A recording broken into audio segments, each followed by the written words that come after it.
Kako ocenjujete izid današnjih evropskih volitev? Ta rezultat 2-2 v mandatih in v bistvu 4-3 za koalicijo se mi zdi zelo ugoden.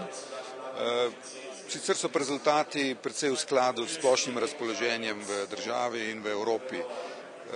Osebno sem zadovoljen tudi številom preferenčnih glasov, blizu 40 tisoč, kar mi daje močno popotnico za v Bruselj, kjer bom dal vse od sebe.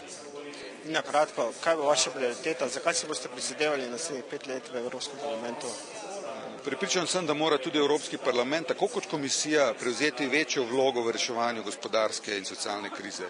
Evropsko gospodarstvo je treba prioritetno reševati na nivoju Evropske unije in tu bi bilo treba povečati sredstva, ki so namenjena, da se ohranjajo delovna mesta v tej krizi in da čim prej pride do preboja v nov gospodarski zagon in potem ustvarjanje novih delovnih mest. Moramo preprečiti, da bi ljudje izgubljali delo in prihajali na zavod za zaposlovanje.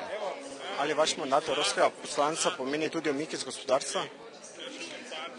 Ja, vsekakor. Zdaj sem evropski poslanec, če bodo rezultati potrjeni, treba vedno poudariti in to pomeni, da je to moja preokupacija in tisto, kar počnem, delam 100%.